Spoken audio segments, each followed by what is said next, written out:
نحمده ونصلي على رسوله الكريم اما بعد فاعوذ بالله من الشيطان الرجيم بسم الله الرحمن الرحيم رب اشرح لي صدري ويسر لي امري واحلل عقدة من لساني يفقهوا قولي۔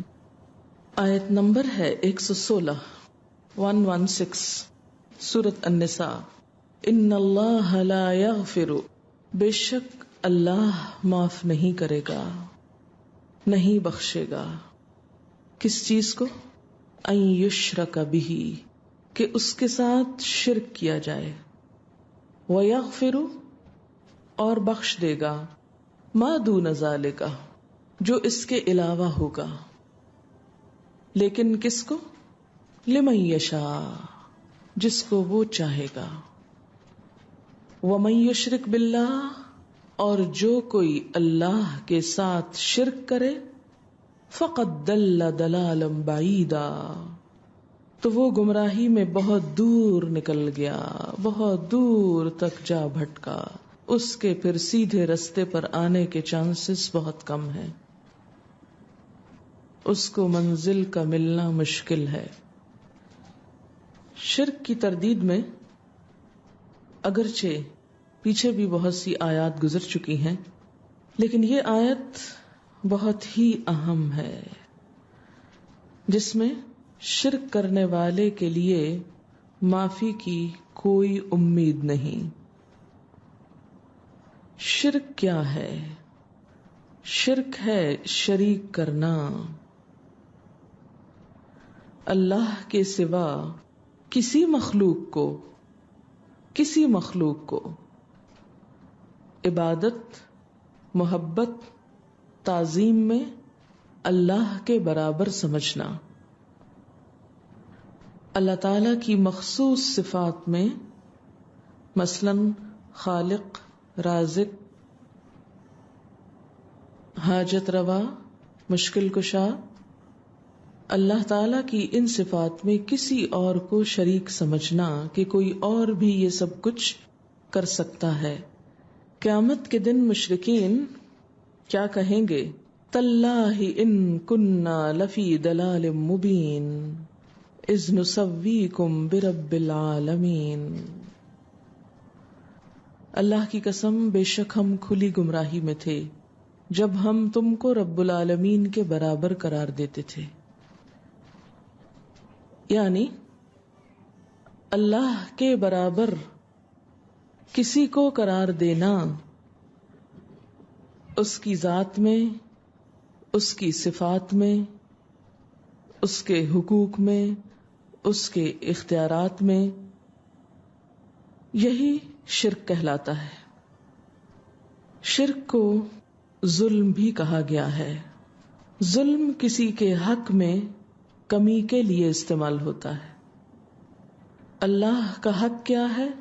کہ اس کے برابر کسی کو نہ سمجھا جائے،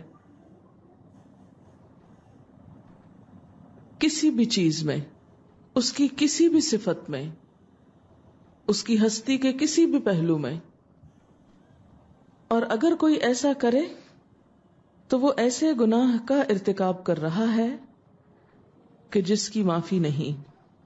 یاد رکھیے کہ گناہ کئی قسم کے ہیں۔ کچھ ایسے ہیں جو انسان بھول چوک میں خطا کر جاتا ہے اور پھر اس کے بعد نیکی کرتا ہے تو ہر نیکی خطا کو مٹاتی بھی ہے۔ ان الحسنات یذہبن السیئات۔ کچھ گناہ ایسے ہیں کہ جن کے لیے صرف نیکی کرنا کافی نہیں، بلکہ ان کی بطور خاص معافی مانگنا بھی ضروری ہے۔ جب انسان ان گناہوں پر معافی مانگتا ہے تو وہ معاف ہو جاتے ہیں۔ کچھ گناہ ایسے ہیں کہ جن پر صرف معافی بھی کافی نہیں، جب تک کہ انسان ان حقوق کی ادائیگی نہ کرے جو وہ کسی کے حق میں مار رہا ہے، مثلاً کسی کی چوری کی یا کسی پہ الزام تراشی کی۔ تو ایسے میں جب تک وہ چیز صاحب حق کو واپس نہ کی جائے، اس کا نقصان نہ پورا کیا جائے، اس شخص سے معافی نہ مانگی جائے جیسے حقوق العباد میں کوتاہی، تو اس وقت تک وہ گناہ معاف نہیں ہوتے۔ تو شرک بھی ان گناہوں میں سے ایک گناہ ہے کہ جس پر انسان جب تک سچے دل سے معافی مانگ کر پھر آئندہ کے لیے وہ کام چھوڑ نہیں دیتا، اس وقت تک معافی نہیں ہو سکتی۔ شرک سب سے بڑا گناہ، حدیث پاک میں ہے، آپ نے فرمایا کہ سب سے بڑا گناہ یہ ہے کہ تو اللہ کے ساتھ کسی کو شریک کرے حالانکہ اس نے تجھ کو پیدا کیا ہے۔ شرک کرنے کا نقصان کیا ہے؟ انسان یہ سوچ سکتا اچھا نہیں معافی تو نہ سے، اب ہم کیا کریں؟ نہیں، معافی مانگنا ہے، اور نہ مانگنے کی صورت میں نقصان کیا ہے؟ قرآن پاک میں آتا ہے، سورۃ المائدہ آیت 72، انہ من یشرک باللہ فقد حرم اللہ علیہ الجنۃ ومأواہ النار وما للظالمین من انصار، کہ جو بھی اللہ کے ساتھ شرک کرے اللہ نے اس پر جنت کو حرام قرار دیا ہے۔ شرک کا سب سے بڑا نقصان کیا ہے؟ کہ شرک کرنے والے پر جنت حرام، ومأواہ النار، اور اس کا ٹھکانہ آگ ہے، وما للظالمین من انصار، اور ان ظالموں کے لیے کوئی مددگار نہیں۔ نبی صلی اللہ علیہ وسلم نے فرمایا، جو کوئی اس حال میں مرے کہ وہ اللہ کے سوا کسی اور کو پکارتا ہو تو وہ جہنم میں داخل ہوگا۔ یعنی کوئی شخص اس حال پہ مر جائے کہ وہ اللہ کے علاوہ دوسروں کو بھی پکارتا ہے۔ پھر یہ اگلا پوائنٹ کہ شرک کے ساتھ نیک اعمال فائدہ نہیں دیتے۔ شرک نیک اعمال کو آگ کی طرح جلاتا چلا جاتا ہے۔ قرآن پاک میں اللہ تعالیٰ نے حضرت ابراہیم، اسحاق، یعقوب، داؤد اور سلیمان علیہم السلام سمیت 18 پیغمبروں کا نام لے کے فرمایا، وَلَوْ أَشْرَكُوا لَحَبِطَ عَنْهُمْ مَا كَانُوا يَعْمَلُونَ، اگر یہ سب شرک کرتے، 18 انبیاء جن میں یہ بڑے بڑے انبیاء شامل ہیں، تو کیا ہوتا؟ لَحَبِطَ عَنْهُمْ مَا كَانُوا يَعْمَلُونَ، تو ان کے بھی اعمال ان سے ضائع ہو جاتے، خواہ کوئی پیغمبر ہی کیوں نہ ہو، لیکن اگر وہ بھی شرک کرے تو اس کے بھی اعمال ضائع ہو سکتے ہیں۔ معاشرے میں شرک پھیلتا کیسے ہے؟ شرک کی جڑ کیا ہے؟ شرک کہاں سے آتا ہے؟ شرک کی سب سے بنیادی وجہ، سب سے بنیادی سبب کسی بھی چیز کی محبت میں غلو ہے۔ کسی بھی نیک انسان، کسی بھی پیغمبر کی محبت میں غلو کیا ہے؟ حد سے بڑھنا۔ حد سے بڑھنے سے مراد کیا ہے؟ کہ انسان اس انسان میں اٹک کر اللہ کے احکام کو بھول جائے، اللہ کی حدود کو پامال کرنے لگے، اس انسان کی محبت اللہ کی محبت سے بڑھ جائے۔ قوم نوح کی مثال آپ کے سامنے ہے کہ ان کے بڑے بڑے بت ود، سواع، یغوث، یعوق، نصر، ان کو وہ پوجتے تھے۔ اور یہ کن کے بت تھے؟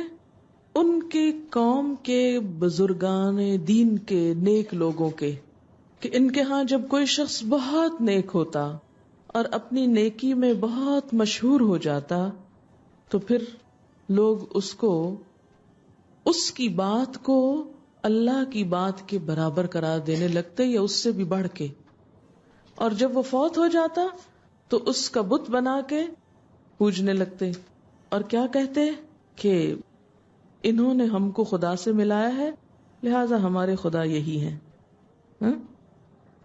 جیسے اردو کا بھی ایک شعر ہے نا، شاید سنا ہو آپ نے، حقیقت میں دیکھو تو خواجہ خدا ہے، خواجہ کے در پہ سجدہ روا ہے، ایک قوالی کا شعر ہے۔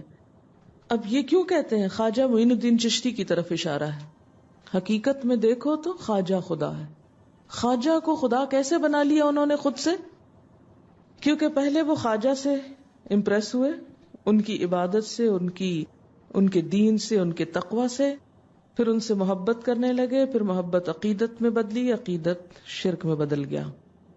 اس کا یہ مطلب نہیں کہ کسی سے محبت نہیں کرنی چاہیے، جہاں اللہ کی خاطر کی ہوئی محبت انسان کو عرش الہی کے سائے تلے جگہ دے گی، وہاں اس محبت میں حد سے بڑھنے سے مراد کیا ہے کہ اللہ کے حکم کو پیچھے چھوڑ دینا اور اس کے حکم کو آگے لے آنا، اللہ کو سجدہ کرنے کی بجائے ان کو سجدہ کرنے لگنا، اللہ سے دعا مانگنے کی بجائے ان کے آگے دعائیں مانگنے لگنا، اللہ کی محبت سے بڑھ کر ان سے محبت کرنے لگنا، کیونکہ قرآن پاک میں آتا نا والذین آمنوا اشد حبا للہ، وہ لوگ جو ایمان لائے اللہ کی محبت میں سب سے زیادہ شدید ہوتے ہیں۔ اس کا یہ مطلب نہیں ہے کہ کسی انسان سے محبت نہیں ہونی چاہیے یا زیادہ محبت نہیں ہونی چاہیے۔ آپ دیکھیں کہ جیسے نبی صلی اللہ علیہ وسلم کی محبت ہے تو آپ کی محبت جو ہے وہ ایمان کا حصہ ہے۔ کوئی شخص اس وقت تک مومن ہی نہیں ہو سکتا جب تک کہ وہ آپ صلی اللہ علیہ وسلم کو اپنے والدین سے، اپنی اولاد سے، تمام انسانوں سے بڑھ کر محبت نہ کرے۔ لیکن اس محبت کی لمٹ کیا ہے؟ سب انسانوں سے زیادہ، لیکن اللہ کے برابر نہیں، کیونکہ اگر برابر آ گئے تو یہی شرک ہو گیا، یا اللہ سے بڑھ کر بھی نہیں، کیونکہ بعض اوقات کیا ہوتا ہے اللہ سے بھی بڑھا دیتے ہیں، جیسے حالی نے کہا تھا نا کہ پیغمبروں کا رتبہ خدا سے بڑھائیں۔ مثلاً عیسائیوں کے ہاں شرک کہاں سے آیا؟ حضرت عیسیٰ علیہ السلام کی محبت میں وہ اس حد تک بڑھے ان کی عقیدت اور احترام میں کہ انہیں خدا کا بیٹا بنا دیا۔ کسی بھی نیک انسان کی محبت ایک پسندیدہ عمل ہے، جیسے وہ شعر ہے احب الصالحین ولست منہم، میں نیک لوگوں سے محبت رکھتا ہوں حالانکہ میں ان میں سے نہیں ہوں، یعنی اپنے آپ کو نیک نہیں سمجھتا۔ کس امید پر؟ لعل اللہ یرزقنی صلاحا، شاید اللہ مجھے بھی نیکی کی توفیق دے، کیونکہ انسان جس سے محبت کرتا ہے اسی کے نقش قدم پہ چلتا ہے۔ اور اس کا صلہ کیا ہے کسی نیک انسان سے محبت کرنے کا؟ حدیث پاک میں آتا ہے المرء مع من احب، انسان اسی کے ساتھ ہوگا جس سے وہ محبت کرتا ہوگا۔ صحابہ کرام کہتے ہیں کہ اس حدیث کو سن کر ہمیں اتنی خوشی ہوئی کہ شاید اس سے پہلے کبھی ہوئی ہو، کیونکہ ہم حضور صلی اللہ علیہ وسلم کو اپنی جان مال ہر چیز سے بڑھ کے چاہتے تھے، آپ سے بہت زیادہ محبت رکھتے تھے۔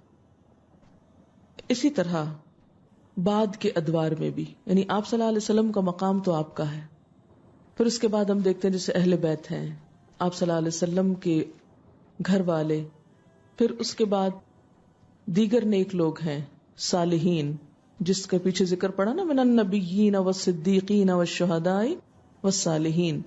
تو کسی بھی صالح انسان، کسی بھی نیک انسان جس کو آپ نیک سمجھتے ہو، اصل نیکی تو اللہ ہی کو پتا ہے کسی کی۔ ہم کسی سے کیا معاملہ کرتے ہیں صرف اس کے ظاہر پر، دلوں کا حال ہم نہیں جانتے کہ کوئی اندر سے کیا ہے۔ لہذا کسی بھی انسان جس کو آپ نیک سمجھتے ہو اور اس سے آپ محبت رکھتے ہو، خواہ وہ موجودہ دور کا ہو یا پچھلے دور کا ہو، اس میں کوئی برائی نہیں۔ مثلاً آپ دیکھتے ہیں کہ بعض اوقات جب ہم مسلم ہیروز میں مختلف صحابہ یا صحابیات کا پڑھتے ہیں تو ہماری آنکھوں سے آنسو آ جاتے ہیں، بعض اوقات ہمارے دل میں ان کے لیے ایک بہت محبت پیدا ہوتی، اس میں کوئی حرج نہیں۔ نیک لوگوں سے محبت کرنا، ان کے راستے پہ چلنا، ان کے طریقوں کو اپنانا، ان کو اپنا آئیڈیل بنانا، اس میں کوئی برائی نہیں ہے۔ کیوں؟ اس لیے کہ قرآن پاک میں آتا ہے اہدنا الصراط المستقیم صراط الذین انعمت علیہم، ہمیں سیدھا راستہ دکھا، ان لوگوں کا راستہ جن پر تو نے انعام کیا، یعنی جنہیں تو نے ہدایت دی، جو تیری طرف جاتے ہیں، تجھ سے ملاتے ہیں، تجھ سے جوڑتے ہیں۔ تو کوئی ایسا انسان، خواہ ماضی کا ہو، خواہ حال کا ہو، خواہ کسی ملک شہر کا ہو، کوئی بھی انسان جس سے تعلق آپ کو اللہ کی محبت میں اضافے کا سبب بنے، اللہ تعالیٰ کے قرب کا سبب بنے، وہ ساری محبت کیا ہے؟ جائز ہے اور پسندیدہ ہے اور ایک طرح سے عبادت ہے. ایسی ہی محبت عبادت ہے، ہر محبت عبادت نہیں ہوتی. اچھا جی، یہ میں ایک عام جو ہمارے معاشرے میں کانسیپٹ ہے اس کی طرف اشارہ کر رہی ہوں.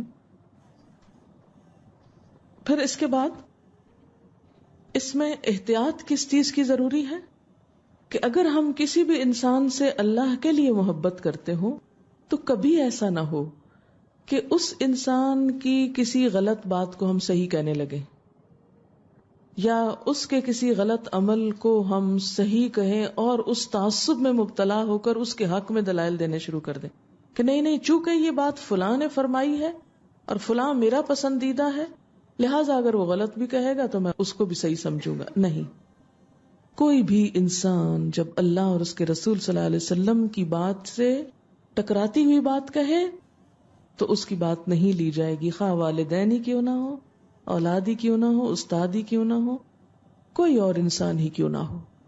کیونکہ جہاں محبت عبادت ہے وہاں محبت میں اعتدال سے بڑھنا شرک کی طرف لے جاتا ہے. اب یہ ایک باریک سا فرق ہے، آپ میں سے ہر ایک کو یہ فرق معلوم ہونا چاہیے. کیونکہ میں نے یہ دیکھا ہے کہ ہمارے ہاں اکثر دو ایکسٹریمز ہیں. یا تو ایک ایسی ایکسٹریم ہے کہ جو کسی بھی نیک انسان کا ایسا گرویدہ بنا دیتی ہے کہ اللہ، رسول، دین، تعلیم، شریعت ہر چیز بھول جاتی، سب شریعتیں پیچھے چلی جاتی، سب اللہ کے حکم پیچھے چلے، نماز روزے سے بھی جاتے ہیں لوگ، وہ کہتے ہیں بس یہی ہمارے سب کچھ ہے، یہ ہم کو آگے پار کرا دیں گے. یہ ایک ایکسٹریم ہے. کیا کرتے ہیں؟ ان کے نام پہ قربانی کرتے ہیں، ان کے نام پر صدقہ خیرات نظر نیاز دیتے ہیں، پھر ان کو انہی سے اپنے تمام رشتے استوار کرتے ہیں، حتیٰ کہ اللہ سے مانگنا بھول جاتے ہیں، ان سے مانگنا شروع کر دیتے ہیں، ان کے در پہ سجدہ روا ہے کہنا شروع کر دیتے ہیں. ٹھیک، یہ ایک ایکسٹریم ہے. دوسری ایکسٹریم کیا ہے کہ انسان ہر محبت کو یہ کہہ کے ختم کر دے کہ نہیں یہ تو شرک ہے، یا کسی سے بھی زیادہ محبت نہیں کرنی چاہیے کہ یہ ناپسندیدہ ہے.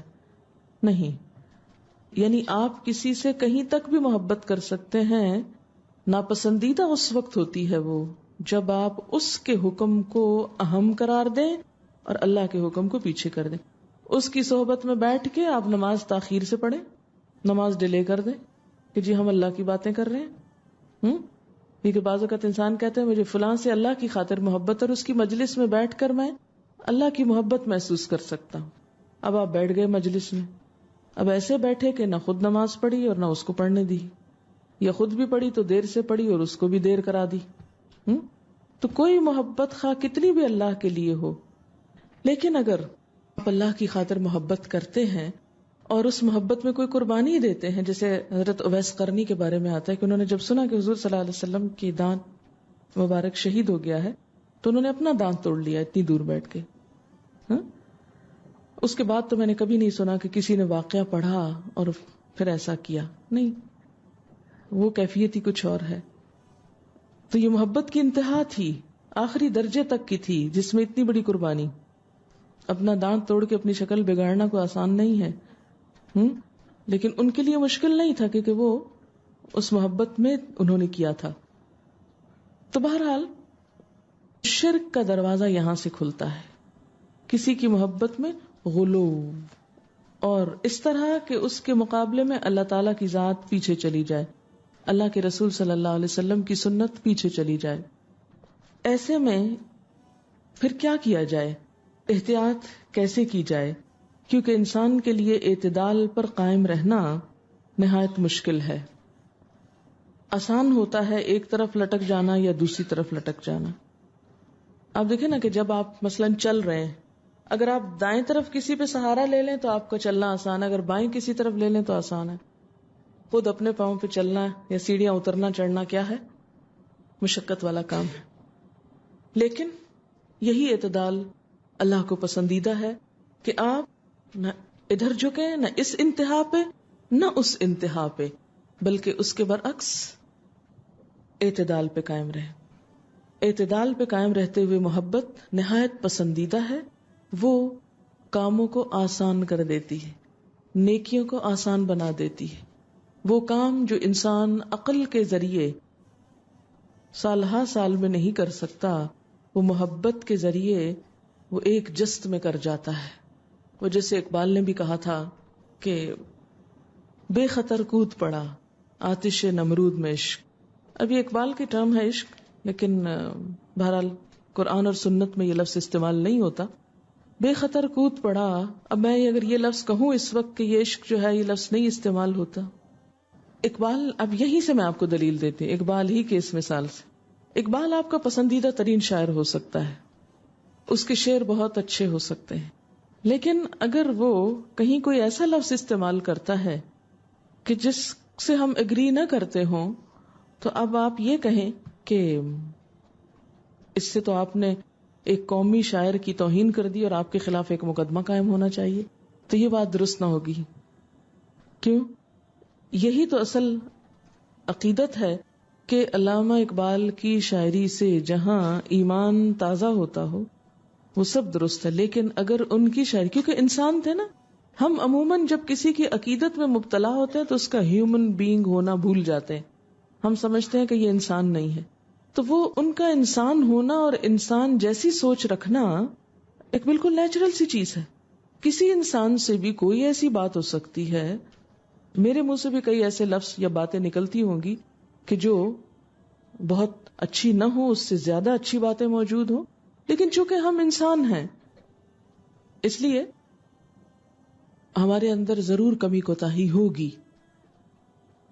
لیکن کسی بھی انسان کی کسی ایک کمی کی وجہ سے اس کے سارے خیر کو پھینک نہیں دینا چاہیے، کیونکہ ہم پھر دوسری انتہا پہ جانا چاہتے ہیں. چونکہ اس انسان نے یہ ایک لفظ غلط بولا ہے، لہٰذا اس کی تو ساری بات غلط ہے. جز کو دیکھ کر کل پہ فیصلہ مت کریں کبھی بھی زندگی میں. تو بے خطر کود پڑا آتش نمرود میں عشق، کہ جو عشق یا محبت ہوتی ہے اس کے ذریعے انسان بڑی بڑی قربانی کر سکتا ہے. وہ قربانیوں کو آسان بنا دیتی ہے. عقل ہے محو تماشائے لب بام ابھی، عقل ہے محو تماشائے لب بام ابھی. کیونکہ جب انسان عقل سے یہ بات سوچے کہ میں آگ میں جاؤں کہ نہ، تو وہ کیا ہوگا؟ وہ کنارے پہ کھڑا رہے گا، وہ نہیں جا سکتا. تو دین میں ہمیشہ قربانی کب ہوئی؟ جب اللہ کی محبت غالب آئی، جب رسول اللہ صلی اللہ علیہ وسلم کی محبت غالب آئی، جب آخرت کا احساس غالب ہوا، جب اللہ والوں کی محبت دلوں میں آئی، تو ان کے ساتھ مل کر دین کا راستہ طے کرنا آسان ہو گیا. آپ جب تنہا ایک راستے پر ہوتے ہیں پریشان ہوتے ہیں، لیکن جب آپ دوسروں کے ساتھ مل کر چلتے ہیں تو اس میں خوشگواری آتی ہے، آسانی ہو جاتی ہے.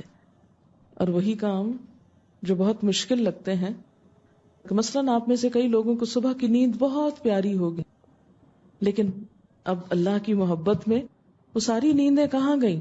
ختم ہو گئیں. تو یہ بہت نیچرل بات ہے. ایک بہرحال شرک کی جڑ، شرک کی ابتدا، شرک کہاں سے آتا ہے، اس کا سرا میں نے آپ کو پکڑا دیا. باقی چیزوں پہ آپ خود غور کر لیجئے. ان اللہ لا یغفر ان یشرک بہ ویغفر ما دون ذلک لمن یشاء. یہیں سے پھر وہ ریاکاری بھی آ جاتی ہے نا، جب معاشرے کی انسانوں کی محبت ایسی ہوتی ہے کہ ہر کام ان کو دکھانے کے لیے کرتے ہیں. ہم کوئی نیک کام کر لیں ہم کو چین نہیں آتا جب تک ہم دوسروں کو بتا نہ چکے. دکھاوا دکھاوا دکھاوا. اسی لیے آپ صلی اللہ علیہ وسلم نے فرمایا تھا، مسند احمد کی حدیث ہے، ان اخوف ما اخاف علیکم الشرک الاصغر. قالوا وما الشرک الاصغر یا رسول اللہ؟ قال الرياء. کہ سب سے زیادہ جس چیز کے بارے میں تم سے ڈرتا ہوں وہ شرک اصغر ہے. لوگوں نے پوچھا وہ کیا ہے؟ فرمایا ریاکاری، دکھاوا. کہ کسی نیک کام سے خوشنودی کس کی چاہنی چاہیے؟ اللہ کی. یعنی اچھے کام کسی انسان کی خوشی کے لیے نہیں، کسی انسان سے تعریف پانے کے لیے نہیں، کسی انسان سے کچھ فائدہ اٹھانے کے لیے نہیں، دنیا کی تعریف کے لیے نہیں، بلکہ خالصتاً اللہ کی رضا کے لیے. اور ہم کس کو خوش کرنے لگتے ہیں؟ لوگوں کو. کہ ہم اتنا اچھا کام کریں کہ لوگ خوش ہو جائیں، واہ واہ کیا اچھا کام کیا. کتنا قابل انسان ہے. لیکن جب انسان اپنا ٹارگٹ بس اتنا ہی رکھتا ہے نا، اچیومنٹ، بس یہی اچیومنٹ. آج میں جب آ رہی تھی تو راستے میں سوچ رہی تھی اسی موضوع پر، شرکی کے بارے میں، تو میں سوچ رہی تھی کہ بعض اوقات مثلاً ایک طالبہ بہت محنت کرتی ہے اچھے نمبر لینے کے لیے، اس نے گول اچیو کر لیا، اچھے نمبر مل گئے، ٹھیک، لیکن اس کو ایک محدود لمیٹڈ فائدہ ملا. ایک دوسرا شخص ہے، وہ اچھی طرح پڑھ رہا ہے، محنت کر رہا ہے اچھا عمل کرنے کے لیے، خوبصورت عمل کے لیے، بہترین عمل کے لیے. اس کا عمل زیادہ اچھا ہو گیا. اس کا فائدہ کتنا ہوا اس کو؟ لامحدود، بے پناہ، ان گنت. شیطان کا فتنہ یہی ہے کہ وہ ہمیں بہترین سے نیچے لے آتا ہے کہ زیادہ اچھا کام نہ کرو، بس تھوڑا تھوڑا کیا کرو. اگر انسان زیادہ اچھے کام کرنے لگے تو اس کے ہاتھ سے تو سب نکل جائے. نیک کام کر کے بھی بعض اوقات ہم اسی کے ہاتھ میں رہتے ہیں. جب ہماری نیت کسی اچھے کام میں اللہ کی رضا نہیں ہوتی، لوگوں کی خوشنودی ہو جاتی ہے.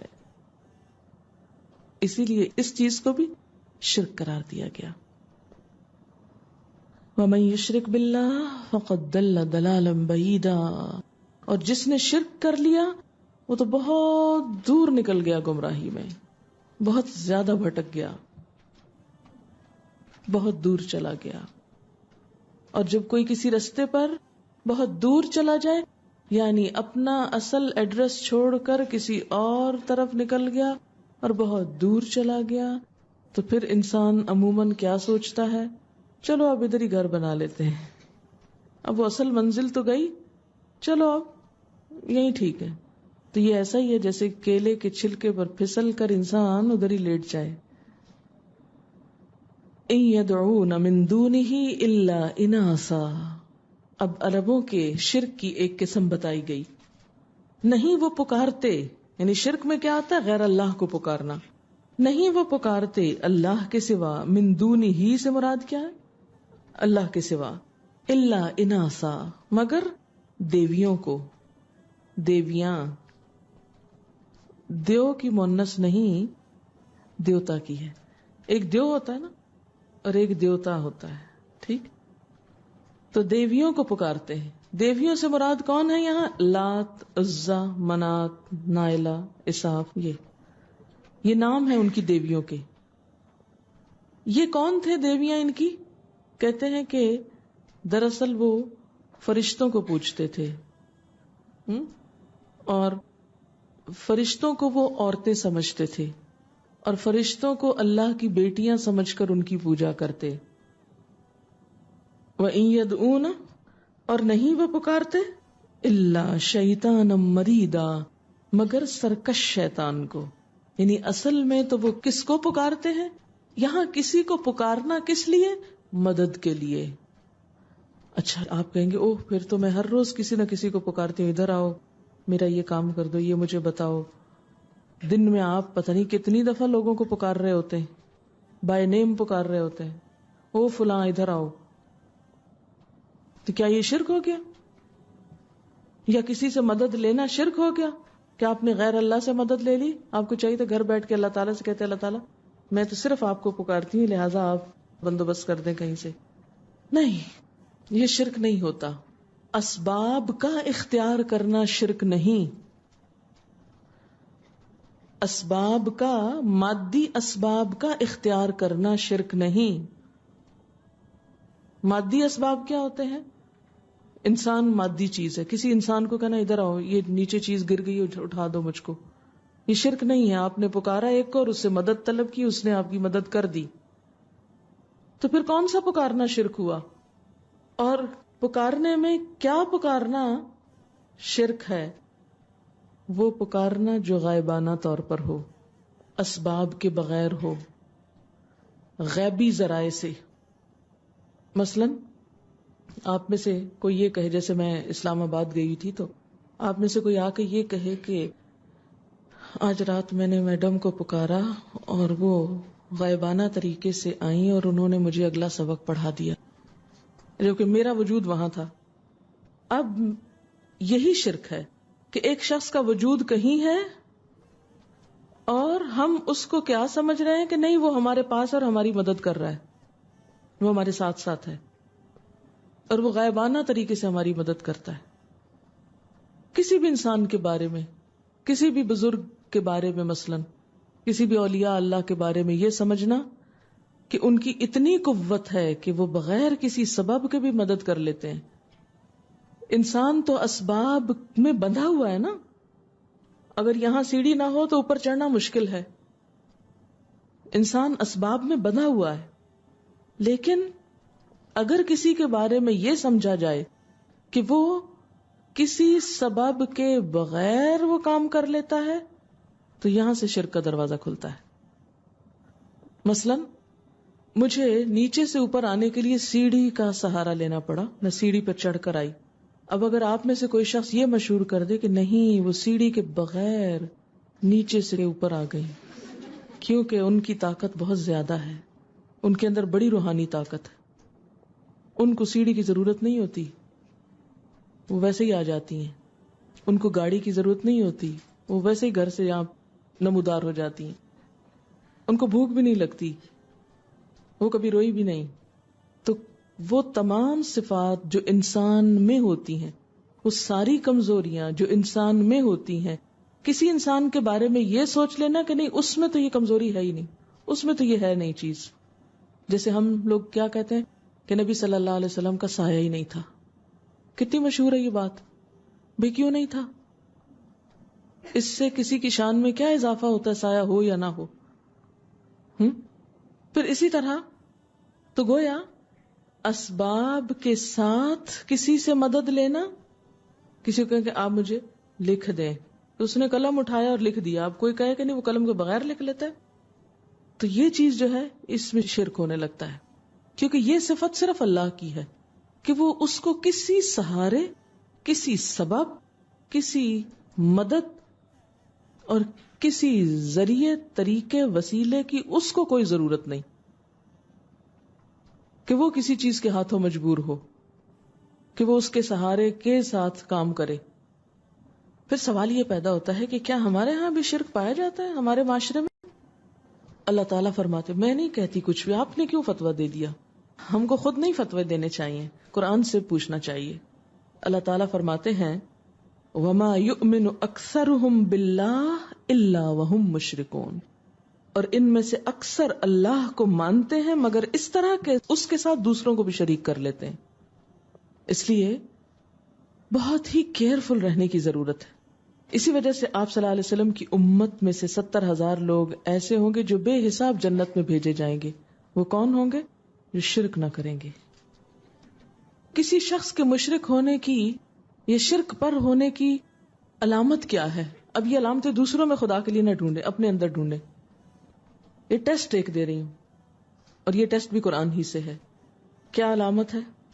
قرآن پاک میں آتا ہے وَإِذَا ذُكِرَ اللَّهُ وَحْدَهُ، جب ایک اللہ کی بات کی جاتی اشمئزت قلوب الذین لا یؤمنون بالآخرہ، تو ان لوگوں کے دل جو آخرت پر ایمان نہیں لاتے تنگی محسوس کرتے ہیں کہ بس صرف اللہ کی بات کریں، کسی بزرگ کی کرامت نہیں بولی جا رہی، کسی کے معجزے کا ذکر نہیں، کسی اور کی طاقت نہیں، بس صرف اللہ ہی کی طاقت بتاتے ہیں۔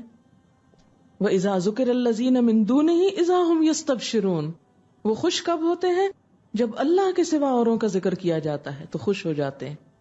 اب ہم میں سے ہر ایک صرف اپنے دل پہ جھانکے، کیونکہ یہ دل کا معاملہ نا کہ ہم کس کے ذکر سے خوش ہوتے ہیں اور کس کے ذکر پر خوشی نہیں ہوتی، یہ کسی اور کو نہیں پتہ چل سکتا، یہ دل کی کیفیت کا نام ہے۔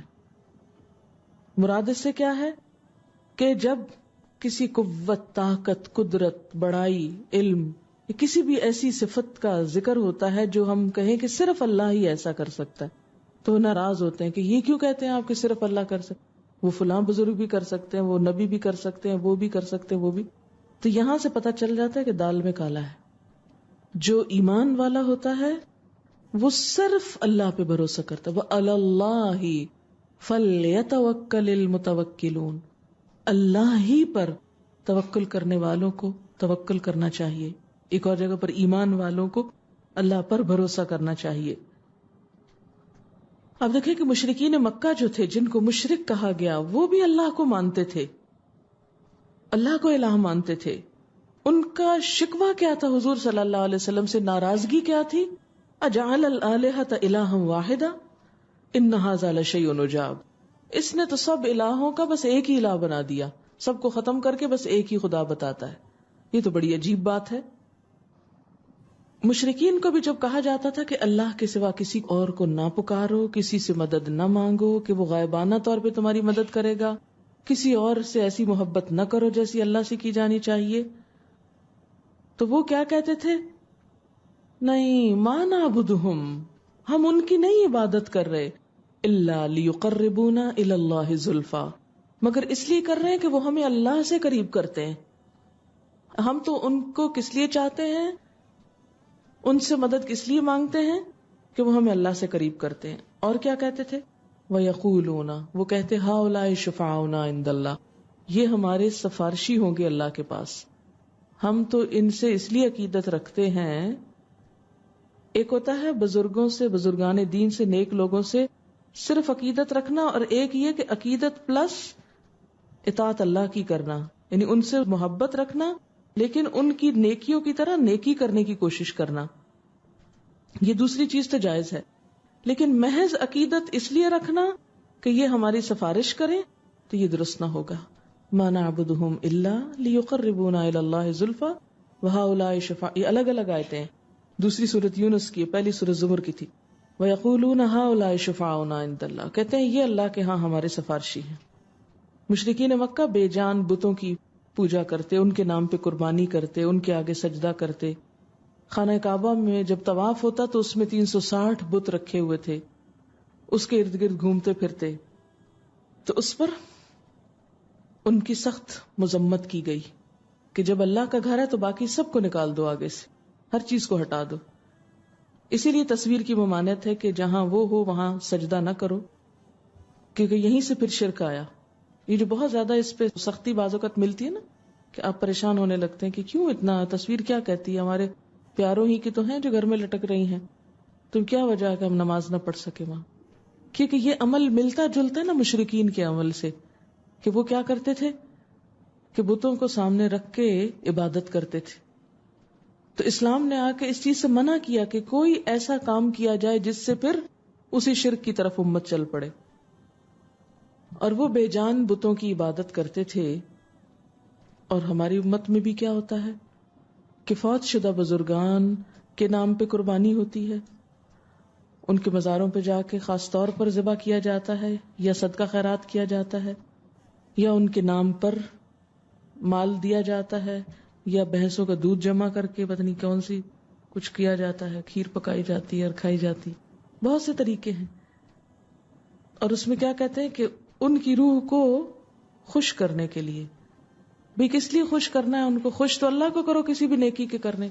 اگر آپ کوئی کام مجھے خوش کرنے کے لیے نیکی کا کر رہے ہیں کہ میں نماز پڑھوں تاکہ میڈم خوش ہو جائیں، تو یہ نماز کوئی نماز ہے کہ جو آپ مجھے خوش کرنے کو پڑھ رہے ہیں؟ میں کون ہوتی ہوں اس بارے میں جو عبادت اللہ کی اس پر میری خوشی دیکھی جائے؟ یہ تو ظلم ہے نا، ظلم. جب عبادت اللہ کی تو خوشی بھی اللہ ہی کی، کسی انسان کی نہیں. تو کسی کے ڈر سے نماز پڑھ لے انسان، یا کسی کی خاطر، کسی کی شرم و شرمی کہ یہ کیا کہے گا. اگر آپ پڑھتے ہیں تو پڑھیں، ہر جگہ پڑھیں. نہیں پڑھتے تو صرف کسی کی خاطر نہ پڑھیں کہ اللہ کی شرم تو ہم کو نہ ہو مگر بندوں کی شرم ہو ہم کو. یہی شرک ہے نا پھر، کہ بندوں کو ہم نے زیادہ اہمیت دے دی اللہ کی نسبت. نصارہ ہوں، یہود ہوں، یا مشرکین مکہ ہوں، ان سب کی اصل بنیادی خرابی کیا تھی کہ شرک کرتے تھے. اور اسلام میں سب سے پہلے جس چیز کی اصلاح ہونی چاہیے وہ کیا ہے؟ شرک کا خاتمہ. کیونکہ حضرت معاذ بن جبل جب یمن جا رہے تھے تو آپ نے جو ان کو نصیحتیں کی تھی وہ کیا تھی کہ سب سے پہلے لوگوں کو کس طرف بلاؤ؟ اللہ کی طرف بلاؤ، پھر نماز، پھر زکوٰۃ، پھر اور چیزیں. تو پہلا کام لوگوں کو اللہ سے جوڑنا، اللہ کا تعارف کرانا، اللہ کی محبت محسوس کرانا، اللہ کا خوف پیدا کرنا. اللہ کا احساس پیدا کر دینا، یہ تبلیغ کا سب سے پہلا نقطہ ہے. ورنہ اگر آپ لوگوں کو نمازیں سکھاتے رہے اور کام سکھاتے رہے اور دل میں وہ شرک کرتے رہے تو نمازیں بھی ضائع ان کی اور باقی چیزیں بھی ضائع. پھر اسی طرح بعض اوقات اللہ کی صفات میں شرک کیا جاتا ہے. صفات میں مثلا اللہ تعالیٰ غیب جانتا ہے تو ہم یہ سمجھے کہ فلاں نجومی صاحب بھی غیب جانتے ہیں. یہ آیت ہے سورۃ جن کی جس میں آتا ہے عالم الغیب، اللہ تعالیٰ عالم الغیب ہیں، فلا یظہر علی غیبہ احدا، وہ اپنے غیب پر کسی کو بھی مطلع نہیں کرتے. غیب کا کلی علم صرف اللہ کے پاس ہے. پارشلی جزوی طور پر وہ جب جس کو چاہتا ہے وحی کے ذریعے دیتا ہے. ڈائریکٹ کوئی اپنے کمال سے غیب کا علم حاصل نہیں کر سکتا. الہام کے ذریعے، وحی کے ذریعے. بعض اوقات عام انسانوں پر بھی الہام ہو جاتا ہے. مثلا آپ کا کوئی خدا نخواستہ رشتہ دار فوت ہوا اور آپ کہیں دور دوسرے ملک میں بیٹھے تو آپ کے دل میں یکا یک خیال آ جاتا ہے اور آپ فون کر کے پوچھتے ہیں تو پتہ چلتا ہے کہ ہاں واقعی ایسا ہوا. اب آپ یہ کیا سمجھتے کہ آپ کے اپنے اندر کوئی قابلیت یا کمال ہے یا کوئی بھی شخص اس کو اپنے طرف لے جائے کہ یہ میرے کریڈٹ ہے؟ نہیں، یہ اللہ نے الہام کر دیا آپ کے دل پر. بعض اوقات خواب میں کوئی اشارہ ہو جاتا ہے کہ یہ ہونے والا اور صبح کے وقت وہی چیز دیکھتے ہیں آپ. یہ بھی ایک طرح سے الہام ہے، سچا خواب. یہ اللہ نے آپ کو دیا، آپ کا اپنا ذاتی کمال نہیں کہ خود سے آپ کو کوئی طاقت مل گئی. آپ کریڈٹ نہیں لے سکتے اس کا.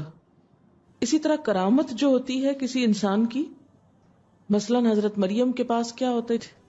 بے موسم کے پھل ہوتے تھے. اب یہ ان کا ذاتی کمال نہیں تھا کوئی، وہ خود اپنی مرضی سے نہیں یہ کرتی تھی. یہ کیا تھا؟ دراصل اللہ کی طرف سے ایک خاص عنایت تھی. تو اللہ کی صفات میں شرک یہ ہے کہ مثلا اس کے عالم الغیب ہونے میں کسی کو شریک کیا جائے کہ اللہ کو علم غیب ہے اور کسی انسان کو بھی بغیر کسی واسطے یا ذریعے کے علم غیب ہو جاتا ہے. مثلا یہ کہنا کہ فلاں تو ہمارے دلوں کا حال جانتا ہے. کئی نعتوں میں آپ نے شعر پڑھے ہوں گے نا، وہ سب جانتے ہیں، وہ دل کی جانتے ہیں، کوئی اس طرح کی باتیں ہوتی. تو یہ پھر شرکیہ نعتیں ہو جاتی کہ یہ سمجھنا کہ بغیر کسی واسطے اور ذریعے کے انسان دوسرے کی علم کو یا دوسرے کے دل کے حال کو جان لے. بعض لوگ چہرے پڑھتے ہیں، بعض لوگ مختلف طریقوں سے شخصیت کو پہچانتے ہیں. وہ شرک میں نہیں آتا، لیکن کیونکہ وہ ایک اندازہ ہے، کوئی دعویٰ نہیں کرتا جو میں نے کہا وہی درست ہے. وہ ایک اندازہ ہے کہ آپ کسی کی آنکھیں دیکھ کر اس کا غم پہچان جائیں یا کسی کی شکل دیکھ کر اس کا غصہ پہچان جائیں. تو یہ اللہ نے جو آپ کو عقل دی ہے نا، اس عقل کے ذریعے آپ دوسرے کی حقیقت معلوم کر رہے ہیں. تو یہ بے سبب نہیں ہے، بلا سبب نہیں، سبب کے ساتھ ہے، ذریعے کے ساتھ ہے. تو جو چیز سبب کے ساتھ ہوتی ہے وہ غیب نہیں ہوتی، یہ غیب کا علم نہیں ہوتا. سبب کون کون سے؟ مثلا کسی مشین کے ذریعے، مثلا الٹرا ساؤنڈ سے آپ پتہ چلا رہے لڑکی ہے کہ لڑکا، تو یہ غیب کا علم نہیں ہے. کیوں؟ اس لیے کہ مشین کے بغیر آپ بھلا بتائیں یا اس سے پہلے بتائیں، کچھ پتہ نہیں، کچھ بھی نہیں کہہ سکتے. کئی لوگ ویسے قیافے لگاتے رہتے ہیں، وہ لگانے والے بھی ایسے لگاتے، سننے والے بھی ایسے سنتے. صحیح ہو جائے تو دیکھا کتنی سچی ہوگی اس کی بات، اور نہ ہو تو وہ ایسے ہی کہتا رہتا ہے. فضول باتیں کرنا اس کی عادت ہے. تو اس سے کیا پتہ چلتا ہے کہ اللہ کی صفات میں کسی کو شریک نہیں کرنا چاہیے. پھر اسی طرح مثلا وہ رازق ہے تو کسی اور کو اپنا رازق سمجھ لینا کہ فلاں انسان مجھے رزق دیتا ہے، نہیں، اللہ ہی دیتا ہے. مثلا آپ کہیں کہ میری زمینیں میرے رزق کا سبب ہے. آباد علاقے اجڑ جاتے ہیں جب پانی نہیں برستا، زمین پانی نہیں نکالتی، انسان ختم ہو کے رہ جاتے ہیں. ایتھوپیا میں جو کچھ ہوا یہ کیوں ہو گیا؟ اگر آپ رزق دیتے تھے تو کدھر سو گئے؟ آپ چل کے دیتے نا سب کو، ان کو مرنے نہ دیتے آپ، لیکن آپ نہیں بچا سکے. تو جب تک اللہ نے دیا وہ خوشحال ہوئے، زندہ رہے، سب کچھ ہوا. اس نے پانی روک دیا، جیسے قرآن میں آتا ہے کہ ان اصبح ماؤکم غورا فمن یاتیکم بماء معین. اگر وہ تمہارا پانی زمین میں گہرائی میں لے جائے تو بہتا پانی کون لائے گا؟ کوئی نہیں لا سکتا. اس کے علم میں کوئی شریک نہیں، اس کی صفت رازقیت میں کوئی شریک نہیں، اس کی صفت خالقیت میں کوئی شریک نہیں. آپ نے دیکھا ہوگا بعض اوقات کہ بالکل صحیح سلامت ٹھیک ٹھاک ہوتے ہوئے شوہر اور بیوی کوئی بچہ نہیں ہوتا، کوئی کمی نہیں لیکن اولاد نہیں. بعض اوقات علاج کے باوجود نہیں. اسی طرح کسی کو سمجھنا کہ صحت وہ مجھ کو دیتا ہے، نہیں، اللہ کے سوا کوئی صحت نہیں دے سکتا، شافی وہی ہے. آپ کہیں نہیں ڈاکٹر صحت دیتا ہے، ڈاکٹر ایک ذریعہ ہے، وہ دوا دیتا ہے، صحت نہیں دیتا. وہ سبب استعمال کر رہا ہے، صحت اللہ دیتا ہے. اگر ڈاکٹر صحت دیتے تو دنیا میں کوئی نہ مرتا. کیوں وینٹیلیٹرز پر بھی لوگ مر جاتے ہیں؟ کیوں؟ ساری جدید سہولتیں ہونے کے باوجود پھر ہم کوستے رہتے ہیں ڈائگنوسس صحیح نہیں تھا، ان کی یہ مسئلہ تھا، انہوں نے یہ نہیں یہ کرنا تھا. وہ سب باتیں رہ جاتی ہیں. اصل بات یہ ہے کہ زندگی ختم ہو چکی ہوتی. اسی طرح کسی کو سمجھنا کہ وہ آپ کی مشکلیں آسان کرتا ہے غیبی طریقے سے، کہ آپ مشکل میں تھے اور یکایک کوئی غیبی طریقے سے کوئی بزرگ آپ کو نظر آئے اور انہوں نے آپ کا مسئلہ حل کر دیا. یہ بھی ہمارے معاشرے میں بہت خیال پایا جاتا ہے بعض اوقات. ٹھیک ہے، اللہ تعالیٰ فرشتوں کو بھیج سکتا ہے اور ہو سکتا ہے وہ کسی انسان کی شکل میں آئے، لیکن آپ اس کو کوئی خاص انسان بنا لے، نہیں وہ فلاں تھا، یہ غلط ہوگا. کئی دفعہ لوگ کہتے ہیں نا کہ ہم سڑک پہ جا رہے تھے، یکایک ایک بزرگ نظر آیا ہم کو. سنی یہ بات کبھی؟ میں نے تو کئی دفعہ سنی ہے، دیکھا نہیں کبھی آج تک، لیکن سنا بہت دفعہ ہے. تو ہم یہ نہیں کہتے وہ جھوٹ بولتے ہیں، ہو سکتا ہوگا. اللہ نے غیبی مدد بھیجی، وہ انسان خود نہیں آیا.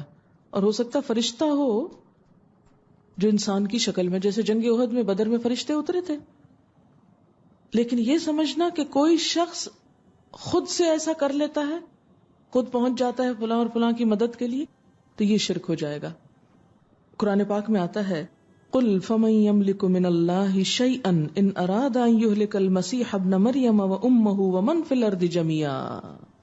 اے رسول صلی اللہ علیہ وسلم، آپ کہہ دیجئے کہ اگر اللہ مسیح ابن مریم، ان کی والدہ اور زمین کے تمام لوگوں کو ہلاک کرنے کا ارادہ کرے تو کون ہے جسے اللہ کے مقابلے میں ذرا سا بھی اختیار ہو کہ ان کو ہلاکت سے بچا لے؟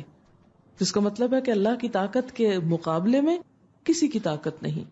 لیکن ہم کیا کہتے ہیں؟ خدا جو پکڑے چھڑا لے محمد. محمد کا پکڑا چھڑا کوئی نہیں سکتا. اب اس شعر کو کیا بولیں گے آپ؟ شرک بولیں گے. یہ اس آیت کے صریحاً خلاف ہے. آیت ہے سورۃ المائدہ 17 آیت کہ اگر اللہ ہلاک کرنا چاہے تو کون ہے؟ فَمَن يَمْلِكُ مِنَ اللَّهِ شَيْئًا، کون ہے جو اللہ کے سوا کسی چیز کا مالک ہو کہ وہ کسی کو ہلاکت سے بچا لے؟ کوئی نہیں بچا سکتا.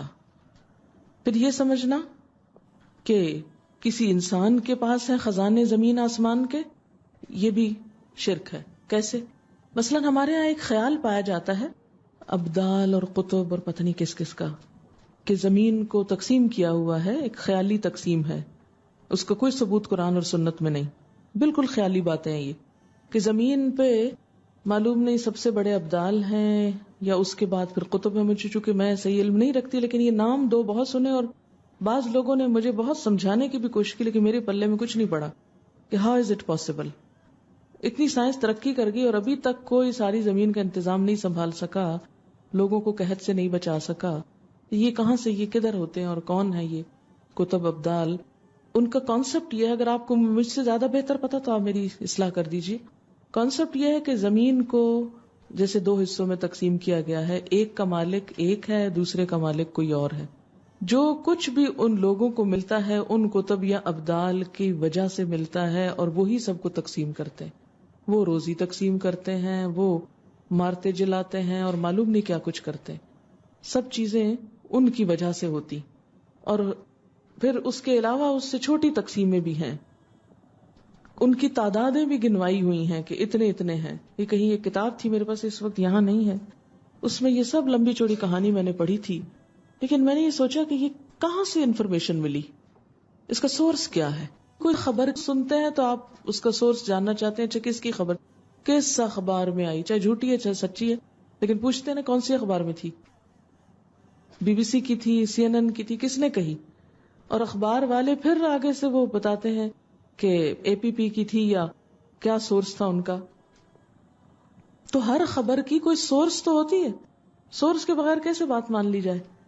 تو اس کا سورس کیا ہے کہ واقعی زمین تقسیم ہوئی بھی ہے مختلف لوگوں کے ہاتھ میں, مختلف زندہ یا فوت شدہ انسانوں کے ہاتھ میں, اور رزق کے مالک اور معلوم نہیں کس کس چیز کے مالک وہ ہیں. قرآن میں ہونا چاہیے یا نبی صلی اللہ علیہ وسلم کے کسی فرمان میں ہونا چاہیے. اس کے علاوہ غیب کی خبر کہاں سے آئے گی یہ اللہ ہی جانتا ہے.